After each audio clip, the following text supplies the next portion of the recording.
ኦኬ እንግዲህ ኤአይን ወይም አርቲፊሻል ኢንተለጀንስን ከዚህ በፊት በነበረው ፓርት በዚህ መልኩ ካየነ ቀጣይ ፓርት የሚለው ማሽን ለርኒንግ የሚለውን ነው። ሶ በዚህ ፓርት በዲቴል የምናየው ማሽን ለርኒንግ ምንድን ነው የሚለውን ሃይ ሌቭል ነው የምናየው ከላይ ማለት ነው እንጂ በዲቴል እያንዳንዱን አልጎሪዝም ምን ምን ነገሮች አሉ ምን አይነት ወይም ደግሞ ስንት አይነት ሜቶዶች አሉ እያንዳንዱ ሜቶድ የሚለውን በራሱ በቻለ በማሽን ለርኒንግ ኮርስ እናያለን። ነገር ግን በዚህኛው ፓርት ላይ ኤአይ እና ፕሮምፕት ኢንጂነሪንግ ምንድን ነው የሚለውን ዋናውን ኮንሴፕት ከላይ አንደርስታንድ ለማድረግ እንዲረዳ ነው። ስለዚህ በዚህኛው ፓርት እንግዲህ በዲቴል የምናየው ማሽን ለርኒንግ እንዴት ነው የሚሰራው ወይም ደግሞ ማሽኖችን እንዴት ትሬን ማድረግ እንችላለን፣ ምን አይነት ስቴፖችን እንከተላለን የሚለውን እናያለን። እንዲሁም ደግሞ ዳታዎች ያላቸውን ኢፌክት በማሽን ለርኒንግ ምክንያቱም በኤአይ ውስጥ እንዳል ማሽን ለርኒንግ ስላለ እሱን አንደርስታንድ እናደርጋለን ማለት። ስለዚህ እዚህ ጋር የምናየው ማሽን ለርኒንግ ምንድን ነው የሚለው ነው መጀመሪያ ማለት ነው። ስለዚህ ማሽን ለርኒንግን አንደርስታንድ ማድረግ ያስፈልጋል። ስለዚህ ማሽን ለርኒንግ ማለት እንግዲህ ማሽኖችን ትሬን ማድረግ ነው። ከላይ ስናየው እንዲሁ በአማርኛ ዲፊኒሽን ማሽኖችን ትሬን ማድረግ ማለት ነው። ለምሳሌ እኔ አንድ የሶፍትዌር ፕሮግራም ቢልድ ማድረግ ከሆነ ትሬን አድርገዋለሁ ማለት ነው። ያ ሶፍትዌር ይህ ምን ይባላል? ማሽን ለርኒንግ ይባላል። ትሬን ማድረገው ደግሞ እዚህ በፊት እንዳልነው በዳታ ነው። ሰው ማሽን ለርኒንግ አንድ የአርቲፊሻል ኢንቴሊጀንስ ሴክሽን ነው። ስለዚህ በዳታ እንግዲህ ሞር ዳታ ያስፈልገናል ወይም ደግሞ በዳታ የሚወሰድ ነው። ስለዚህ ይህ ማሽን ለርኒንግ ትሬን የሚደረገው ነገር ወይም ደግሞ ትሬን ማድረገው ፕሮግራም ማሽን ለርኒንግ የሚሆነው በዳታ ሳስተምረው እና ቴስት እያደረጉ ሲሄድ እንግዲህ ማሽን ለርኒንግ ይባላል። ስለዚህ ማሽኖች እንዴት ይማራሉ የሚለውን ለምሳሌ ማየት ይቻላል። ከዚህ ጋር ምንድነው እንግዲህ መጀመሪያ ዳታ ያስፈልገናል። ኦልሬዲ በዳታ ነው የሚማሩት፣ ግን ዳታውን ስንሰጣቸው ኦልሬዲ ኢንፑት ዳታ ያስፈልጋል ማለት ነው።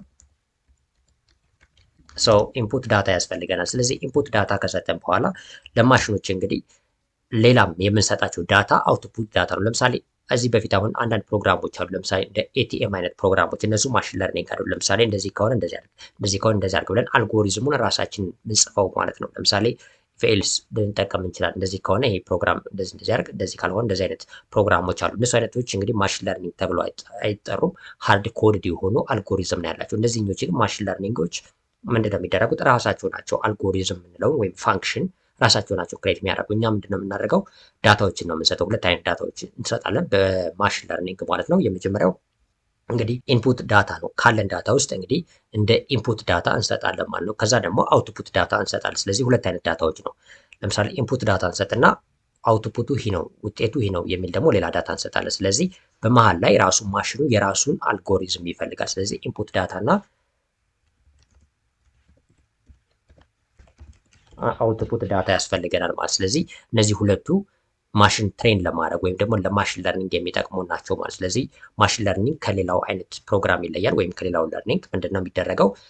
ኢንፑት ዳታ ይሰጣል፣ አውትፑት ይሰጣል። ውጤቱ ወይም ደግሞ ኢንፑት የምናደርገው ዳታ አለ። ከዛ ደግሞ ውጤቱ ይህ ነው፣ የምንፈልገው ውጤት ይህ ነው። ስለዚህ ምንድን ነው የሚያደርገው? ራሱ ትሬን ሲያደርግ ወይም በሚማርበት ሰዓት ላይ አልጎሪዝም ነው የሚፈልገው ማለት። ስለዚህ ሪፒቴድሊ ፓተርን ይፈልጋል። ይህ ማሽን ለርኒንግ ማለት ነው። ፓተርን ይፈልግና ኢንፑት ዳታዎችን ይወስዳል፣ አውትፑቱ ጋር ያያል። ስለዚህ አውትፑት ዳታው ሊመጣ የቻለው በምን አይነት ፓተርን ነው የሚለው ፓተርን ፋይንድ አውት ያደርጋል። ይህ ፓተርን ፋይንድ አውት ሲያደርግ ምን ይባላል? ሞዴል ይባላል፣ ወይም ፋንክሽን ማለት እንችላለን። ነገር ግን ከዚህ ጋር ሞዴል ብዙ ጊዜ አሁን ኤአይ ወይም በአርቲፊሻል ኢንቴሊጀንስ ውስጥ ሞዴል ሲባል እንሰማለን። ስለዚህ እሱ ሞዴል ተብሎ ይጠራል ማለት ነው። ሰው ይሄ ሞዴል ፋይንድ አውት ያደርጋል ማለት ነው። ወይም ደግሞ ፋንክሽን ሊሆን ይችላል፣ የተለያየ አጠራር ሊኖረን ይችላል። ስለዚህ ማሽን ለርኒንግ ትሬን አደረግን ስንል ምንድነው የምናደርገው? ሞዴል ፋይንድ አውት እንዲያደርግ ወይም ደግሞ ፋንክሽን ፋይንድ አውት እንዲያደርግ ማለት ነው። ወይም ደግሞ በሌላ በቀላል አማርኛ ፓተርን ፋይንድ እንዲያደርግ ነው። ኢንፑት ዳታዎች እንሰጠዋለን። በጣም ብዙ ዳታዎች እንሰጣለን። ኢንፑት ዳታ፣ አውትፑት ዳታ ይሰጠዋል። ውጤቱ ይህ ነው። ለምሳሌ እዚህ በፊትም በነበረው በኤአይ ፓርት ላይ አንስተነዋል። ለምሳሌ አንድ የሶፍትዌር ፕሮግራም ለምሳሌ የምንሰራ ከሆነ ይህ ማሽን ምንድን ነው የሚያደርገው? እንግዲህ ለምሳሌ አንድ ሰው ካንሰር ታማሚ ነው ወይስ አይደለም የሚለውን ፋይንድ አውት እንዲያደርግ ከሆነ ምንድን ነው የምናደርገው? ዳታ እንሰጠዋለን። ለምሳሌ የካንሰር ታማሚዎችን ኤክስሬ ፎቶ የተነሳ ማለት ነው። እሱንን በጣም በርካታ ዳታዎች እንደ ኢንፑት እንሰጠዋለን። ከዛ በኋላ ምንለዋል? ይሄ ታማሚ ነው፣ ይሄ ታማሚ ነው ሌብል እናደርገዋለን ማለት ነው። ያልታመሙት ደግሞ ካሉ አሁንም ፎቶ እንሰጥና ይሄ ያልታመም የሚለል ሌብል በሆነ መልኩ ለምሳሌ እንሰጠውና ከዛ በኋላ የሆነ ፎቶ በምንሰጥበት ሰዓት ላይ እየታመመ ነው ይሄ ያልታመመ ነው እያለ ከነበረው ዳታ ፋይንድ አውት ያደርጋል። ስለዚህ ምንድነው የሚያደርገው? ኢንፑት ዳታዎችን ይወስዳል፣ አውትፑቱን ያያል፣ ከዛ ሞዴል ፋይንድ አውት ያደርጋል። ወይም የራሱን ፓተርን የራሱን ፋንክሽን ፋይንድ አውት ያደርግና ከዛ በኋላ የሚሰጠውን ጥያቄ ወይም የሚጠየቀውን ጥያቄ ከነዛ ፓተርን ወይም ከዛ ፋንክሽን ተነስቶ መመለስ ይጀምራል ማለት እሱ ማሽን ለርኒንግ በአጠቃላይ ይባላል። ስለዚህ ማሽን ለርኒንግ ላይ ሃርድ ኮድድ የሆነ አልጎሪዝም የለም ማለት ነው። ስለዚህ ማሽን ለርኒንግ ኢንፑት ዳታ እና አውትፑት ዳታ ያስፈልገዋል። ከዛ በኋላ ራሱ ፋንክሽን ወይም ደግሞ ሞዴል ክሬት እያደረገ ነገሮችን ፊገር አውት ያደርጋል። ስለዚህ በዚህ መልኩ ነው ማሽን ለርኒንጎች ትሬን የሚደረጉት ማለት ነው። ስለዚህ ይህን ካየን እንግዲህ ማሽን ለርኒንግ እንግዲህ በዚህ መልኩ ካየነ ስቴፖች ያስፈልጉናል። ለምሳሌ ከዚህ በፊት ኤአይ ውስጥ ዳታ ላርጅ ዳታ እንደሚያስፈልገን አይተናል። ስለዚህ ማሽን ትሬን ለማድረግ ጀነራል የሆኑ ስቴፖች ምንድን ናቸው የሚለውን ነው። እንግዲህ የማሽን ለርኒንግ ታይፖች አሉ። 3 አይነት ታይፕ አሉ በዋነኝነት። ለምሳሌ የመጀመሪያው ሱፐርቫይዘድ ይባላል። ሁለተኛው አንሱፐርቫይዘድ ይባላል። ሶስተኛው ሬንፎርስመንት ይባላል ማለት ነው። እያንዳንዳቸውን በዲቴይል በማሽን ለርኒንግ የራሱን ሴክሽን አድርገን ስንመጣ እናያለን። በእነሱ ውስጥ ምን አይነት አልጎሪዝሞች አሉ የሚሉት እናያለን። በዋነኝነት ግን እንደ ታይፕ ሲደረግ በዚህ አይነት መከፋፈል ይቻላል። ማሽን ለርኒንግ ግን ከሁሉም ላይ ኮመን የሆነው ነገር ምንድን ነው ካለ ማሽኖች ትሬን የሚደረጉበት መንገድ ነው፣ ወይም ደግሞ ማሽኖችን የምናስተምርበት መንገድ ነው። ስለዚህ የመጀመሪያው የሚደረገው እንግዲህ ዳታ ያስፈልገናል። ዳታ እንግዲህ ዳታ ኮሌክት በማድረግ ሊሆን ይችላል። እዚህ በፊትም ለምሳሌ ዳታ ቤዛችሁ ላይ ዳታ ሊኖራችሁ ይችላል። ከሌላም ቦታ የተለያዩ ዳታ ሴቶችን ማምጣት ይኖርባቸዋል። ስለዚህ የመጀመሪያው የሚደረገው ማሽን ወይም ይህ ፕሮግራም ትሬን ለማድረግ ዳታ ያስፈልጋል። ሰው የመጀመሪያው ዳታ ሴት ዳታ ሴት ያስፈልገናል ማለት። ስለዚህ ይህን ዳታ ሴት ፋይንድ አውት ማድረግ ያስፈልጋል። ይህ ዳታ ሴት እንግዲህ በተለያዩ መንገዶች ማግኘት ትችላላችሁ ብያችኋለሁ ኦልሬዲ። ዳታ ቤዛችሁ ላይ ለምሳሌ እናንተ ዌብሳይት ኖሯችሁ ዳታዎችን የዩዘሮችን ዳታ ኮሌክት ስታደርጉ ቆይታችሁ ከሆነ ያን ዳታ ቤዝ ቀጥታ መጠቀም ትችላላችሁ። ከሌላ ዳታ ሴቶችም ለምሳሌ አሁን ብዙ ጊዜ ማሽን ለርኒንግ በምንማርበት ሰዓት ላይ ሌላ ዳታ ሴት እንጠቀማለን። ለምሳሌ ከካግል ምናምን አይነት ዳውንሎድ አድርገን የተዘጋጁ ዳታዎችን መውሰድ እንችላለን፣ ዳታ ሴቶችን ማለት ነው። እንዲሁም ደግሞ ለምሳሌ ፓይተንን በመጠቀም ዌብ ስክራፒንግ ለምሳሌ እንደ ሴሌኒየም አይነት ዌብ አውቶሜሽኖችን በመጠቀም እንደ ቢዩቲፉል ሱፕ አይነቶች ላይብራሪዎችን በመጠቀም የራሳችን ዳታ ከኢንተርኔት ላይ ፊገር አውት አድርጎ ማውጣት ወይም ደግሞ ኤክስትራክት አድርጎ ማውጣትም ሊሆን ይችላል። ስለዚህ በተለያዩ መንገዶች ዳታውን ያስፈልገናል። ስለዚህ እሱ ምን ይባላል? ዳታ ሴት ያስፈልጋል። ምክንያቱም አንድ ማሽን ትሬን የምናደርገው በዳታ ስለሆነ፣ ስለዚህ ይህ ዳታ ሴት አለ ማለት ነው። ሰው ዳታ ሴትን እንግዲህ ካገኘን ወይም ዳታውን ካገኘን በኋላ ለምሳሌ እዚህ ጋር ክሊን ያልሆነ ዳታ ነው ሊበላችሁና ኦልሬዲ ዳታ ሴቱን ለምሳሌ ከዌብሳይት ኢንተርኔት ላይ ስክራፕ አድርጌ ነው ያወጣሁት ልበል፣ ለምሳሌ እንደ ቢዩቲፉል ሱፕ አይነት ላይብራሪዎችን በመጠቀም። ስለዚህ እሱን ካደረግኩ በኋላ ዳታ ክሊኒንግ የሚባለው ፓርቲ ይቀጥላል ማለት ነው። ስለዚህ ትሬን ከማድረጋችን በፊት ዳታ ሴቱን ካገኘን በኋላ ዳታ ክሊኒንግ ይኖረናል። ዳታ ክሊን ይደረጋል ማለት ነው። ኦልሬዲ ዳታ ክሊኒንግ ያስፈልገናል። ዳታውን በደንብ ክሊን መደረግ አለበት። ለምሳሌ ነል የሆነ ዳታ ይኖራል ኦልሬዲ በምናወጣው ዳታ ውስጥ ማለት ነው። ሚስ የሆነ ዳታ ይኖራል። እነሱ ነገሮች ማስተካከል ያስፈልጋል። ዳታ ክሊኒንግ የተለያዩ ኮንሴፕቶች እና አልጎሪዝሞች አሉ የምንጠቀማቸው ማለት ነው። ስለዚህ እነሱን ነገሮች በማሽን ለርኒንግ በዲቴል ውስጥ እናያለን። ነገር ግን በዚህ ፓርት ውስጥ ማሽን ለርኒንግን ወይም አንድ ማሽን ትሬን ለማድረግ ኢንፑት እና አውትፑት ዳታ ሰጥቶ የራሱን ሞዴል ወይም ፋንክሽን ፊገር አውት እንዲያደርግ ከምንጠቀምበት ውስጥ ሁለተኛው ስቴፕ ዳታውን ክሊን ማድረግ አለብን። ዳታ ሴት ያስፈልገናል። ዳታውን በተለያየ መልኩ ካገኘን በኋላ ዳታ ክሊኒንግ እናደርጋለን ማለት። ስለዚህ ዳታው ክሊን መሆን አለበት። ለምሳሌ ሚስ የሆነ ቫሊዩ መኖር የለበትም በዳታችን ውስጥ፣ ምክንያቱም ያ እንግዲህ ሌላ ኤረር ሊፈጠር ስለሚችል ማለት ነው። ስለዚህ እነሱን ነገሮች ማስወገድ አለብን። ነል የሆነ ዳታ ሊኖር ይችላል፣ የተሳሳተ ሪፒትድ የሆነ ዳታ ሊኖር ይችላል። እነሱ ሪሙቭ መደረግ አለባቸው። ዳታ ክሊኒንግ ያስፈልጋል። ከዛ በኋላ ዳታ ክሊን ከተደረገ ዳታውን አግኝተን ያን ዳታ ክሊን ካደረግነ በኋላ እንግዲህ ቀጣይ ስቴፕ የሚያስፈልገን እንግዲህ እዚህ በፊት እንዳልነው ምንድነው ኢንፑት እና አውትፑት ዳታ ብሎ ዳታውን ሰፓሬት ማድረግ ያስፈልጋል።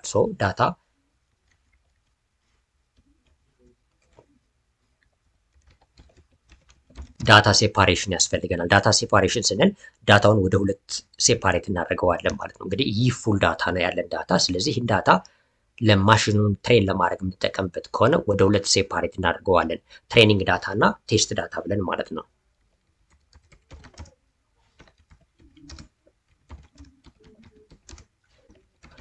እነዚህ ሁለቱ የዳታ አይነቶች ያስፈልጉናል። ማለትም ያለንን ዳታ ሴፓሬት እናደርጋለን። ብዙ ጊዜ እንግዲህ የተለመደ 80-20 ነው አብዛኛው ጊዜ ማለት ነው። የተለያዩ ተጠቀሙ ትችላላችሁ እንደ ፕሮጀክታችሁ ወይም እንደናንተ ፍላጎት ማለት ነው። ነገር ግን አብዛኛው ጊዜ ለምሳሌ ካላችሁ ዳታ 80% ለትሬን ለማድረግ መጀመሪያ ትሬን ታደርጉበታላችሁ። ከዛ ቴስት ለማድረግ 20% ዳታውን እናያለን ማለት። ስለዚህ ዳታውን ሴፓሬት እናደርግና ትሬን እና ቴስት እናደርግበት የትሬን እና የቴስት ዳታ ብለን እናያለን። ከዛ በኋላ እንግዲህ የተለያዩ አልጎሪዝሞችን በመጠቀም እንደምንጠቀመው የዳታ ወይም ደግሞ የማሽን ለርኒንግ ታይፕ የተለያዩ አልጎሪዝሞች አሉ። እነሱን አልጎሪዝሞች በመጠቀም ትሬን ማድረግ ነው ዳታውን።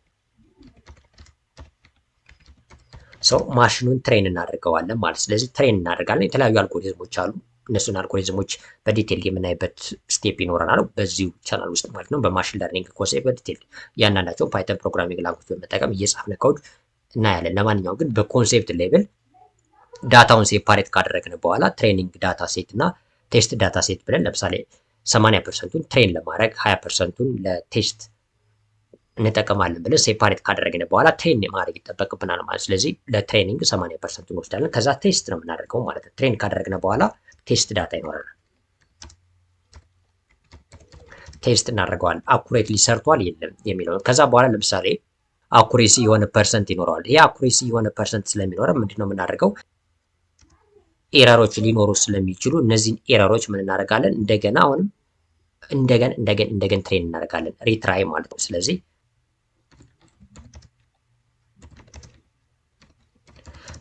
ትራያል ኤረር ነው። ከዛ በኋላ እንደገን ትሬን እናደርጋለን። ኢምፕሩቭመንት ወይም ደግሞ ይሄንን ሪትራያል ከምለው ኢምፕሩቭመንት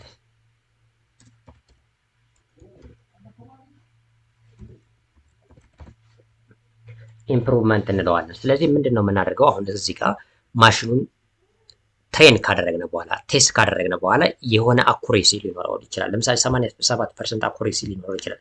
ስለዚህ አኩሬሲውን ከፍ ለማድረግ ወደ 90%፣ 92 እያልን ወደ 99፣ 100% እስኪደርስ ድረስ ኢምፕሩቭመንት ይኖራል። ትሬን እናደርጋለን፣ ዳታ ቴስት እናደርጋለን፣ ትሬን እናደርጋለን፣ ቴስት እናደርጋለን፣ ትሬን እናደርጋለን፣ ቴስት እናደርጋለን። ስለዚህ በዚህ መልኩ የዚህን ኤአይ ወይም ደግሞ የማሽን ለርኒንግ ትሬን የምናደርገውን አልጎሪዝም በደንብ ኢምፕሩቭ እያደረግን እንሄዳለን። ከዛ በኋላ ፐርፌክሽን ወደ ፐርፌክሽን እየሆነ ይመጣል። ወይም ደግሞ የሚሰራው ኢረር በጣም እየቀነሰ ይመጣል። ስለዚህ በዚህ መልኩ ነው ትሬን እናደርጋለን፣ ቴስት እናደርጋለን፣ ትሬን እናደርጋለን፣ ቴስት እናደርጋለን። ከዛ ኢምፕሩቭመንቱ ሪፒቲሽን ነው። ይሄ ለምሳሌ አንድ ሁለቴ ሳይሆን በጣም ብዙ ጊዜ ኢምፕሩቭመንት እናደርጋለን ማለት ትሬን እያደረግን ቴስት እያደረግን በሄድን ቁጥር የማሽን ለርኒንጋችን ወይም ደግሞ ክሬት የምናደርገው ኤአይ አርቲፊሻል ኢንቴሊጀንስ አኩሬሲ እየጨመረ ይመጣል። ያኔ እንግዲህ አሪፍ የሆነ አውትፑት አሪፍ የሆነ ፋንክሽን ወይም ሞዴል ክሬት እያደረገ ይመጣል። ስለዚህ ማሽን የሚማረው ማሽኑን ወይም ደግሞ ትሬን የምናደርገው አልጎሪዝም አሪፍ የሆነ አልጎሪዝም አሪፍ አውትፑት እንዲሰጥ ሞር ትሬን ያስፈልጋል። ሞር ዳታ ትሬን ለማድረግ ደግሞ ሞር ዳታ ያስፈልጋል። በዛ ልክ ቴስት ይደረጋል። ስለዚህ እነዚህ ነገሮች በሪፒቲሽን የሚመጡ ናቸው ማለት። ስለዚህ በዚህ መልኩ ማሽንን ትሬን ማድረግ ይቻላል። ስለዚህ ማሽን ለርኒንግ በዚህ መልኩ ነው አንድን ኮምፒውተር ወይም ደግሞ አንድን ፕሮግራም ማስተማር የምንችለው በዚህ መልኩ ነው ማለት ነው። ኢንፑት ዳታ እና አውትፑት ዳታ እንሰጠዋለን። ከዛ ሞዴሉን ራሱ ክሬት እንዲያደርግ እናደርጋለን። ወይም ፓተሩን ይፈልጋል። እሱን ለማድረግ ደግሞ እነዚህ ስቴፖች ነው የምንከተለው። ዳታ ሴት ያስፈልገናል። ዳታችን ክሊን ካልሆነ ክሊን እናደርጋለን። ክሊን የሆነ ዳታ ከሆነ ችግር የለውም። ከዛ ዳታውን ሴፓሬት እናደርጋለን ለትሬኒንግ ዳታ እና ለቴስት ዳታ ብለን የተለያየ ሬሾዎች መጠቀም እንችላለን። 80 20 ለምሳሌ 75 25 ሊሆን ይችላል። የተለያዩ ስቴፖች ወይም ደግሞ ሬሾዎች ሊኖሩ ይችላሉ ማለት ነው። ስለዚህ ለትሬኒንግ እና ለቴስት ዳታ ብለን ሴፓሬት ካደረግን በኋላ ትሬን እናደርጋለን አልጎሪዝም በመጠቀም ማለት ነው። ስለዚህ ትሬን በምናደርግበት ሰዓት ነው ከዚህ ጋር የተለያዩ አልጎሪዝሞች ወይም ማሽን ለርኒንግ አልጎሪዝሞች የምንጠቀም ማለት። ስለዚህ እነሱ በዲቴል በማሽን ለርኒንግ ኮንሴፕት ውስጥ ወይም ደግሞ ሙሉን ማሽን ለርኒንግ ኮርስ በምንሰራበት ሰዓት በሱ ውስጥ እያንዳንዳቸው እናያቸዋለን ማለት ነው። ከዛ ትሬን ካደረግን በኋላ ቴስት እያደረግን አኩሬሲውን እያየነ ኢምፕሩቭመንት ይኖረናል። ትራይ ኤጌን እያደረግን እንሄዳለን። ወይም ደግሞ ኢምፕሩቭመንታችን በደንብ እያሻሻለ ሲሄድ አውትፑታችን ወይም አኩሬሲያችን በዛ መልኩ ማሽናችን በደንብ ማስተማር ቻልን ማለት። ስለዚህ በዚህ መልኩ ማሽንን ትሬን ማድረግ ይቻላል። ስለዚህ ማሽን ለርኒንግ ሲባል ዋናው ኮንሴፕቱ በዚህ መልኩ ነው። ስለዚህ የኤአይ አይነት ነው፣ የአርቲፊሻል ኢንቴሊጀንስ አይነት ነው። ነገር ግን ይህ ማሽን ለርኒንግ እንግዲህ ከሌሎቹ ፕሮግራሞች ሊለየው የሚችለው ኢንፑት እና አውትፑት ዳታ ነው የምንሰጠው። ስለዚህ ራሱ ነው ፋንክሽን ወይም ሞዴል ክሬት የሚያደርገው እንጂ ራሳችን አይደለንም ማለት ነው። እንደዚህ በማድረግ እንግዲህ የራሱን ሞዴል ወይም ፋንክሽን ክሬት እንዲያደርግ እናደርጋለን። በዚህ መልኩ እንግዲህ ዳታ ትሬን ማድረግ ይቻላል። ዳታዎችን እንግዲህ ማሽን ለርኒንግ በዚህ መልኩ ትሬን ይደረጋል ማለት። ስለዚህ የኤአይ አንዱ ክፍል ነው ማሽን ለርኒንግ። በዚህ መልኩ ነው ትሬን የሚደረገው ማለት ነው።